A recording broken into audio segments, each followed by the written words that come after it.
అమరజీవి పొట్టి శ్రీరాములు వదిలాలి. ఆర్యవైశ్య సంఘం ఆర్యవైశ్య సంఘం ఆర్యవైశ్యుల ఐక్యత ఆర్యవైశ్యుల ఐక్యత.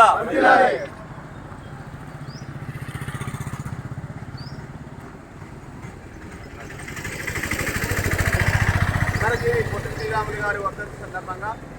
హాజరైనటువంటి తొమ్మిది మండల ఆర్యవైశ్య ప్రముఖులందరికీ కూడా హృదయపూర్వక నమస్కారాలు తెలియజేస్తూ, పొట్టి శ్రీరాములు గారు తెలుగు మాట్లాడే వాళ్ళకు రాష్ట్రం కావాలని ఉన్నటువంటి పరిస్థితులలో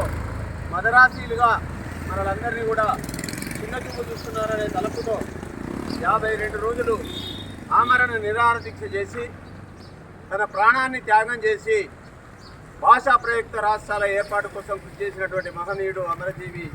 ఆర్యవైశ్య ముద్దుబిడ్డ పొట్టి శ్రీరాములు గారని తెలియజేస్తూ, వారి యొక్క త్యాగాల చిహ్నంగానే ఈరోజు మనం తెలుగు మాట్లాడుతున్న వాళ్ళమంతా 2 రాష్ట్రాలుగా జీవిస్తున్నామంటే వారి యొక్క త్యాగం, వారి యొక్క అమరత్వమే మనందరికీ కూడా శ్రీరామ రక్షగా ఈరోజు నిలిచిందని తెలియజేస్తూ, వారి యొక్క త్యాగాలను, వారి యొక్క కృషిని, వారి యొక్క నిరాహార దీక్ష యొక్క ప్రాముఖ్యతను భవిష్యత్తు తరాలకు తెలియజేస్తూ, వారి ఆశయ సాధనకు అందరం కలిసి కృషి చేద్దామని తెలియజేస్తూ, జోహార్ అమరజీవి పొట్టి శ్రీరాములు గారికి, అమరజీవి పొట్టి శ్రీరాములు గారికి, అది పొట్టి శ్రీరాములు గారి ఆశయాలను దిలాలి. ఆర్యవైశ్య సంఘం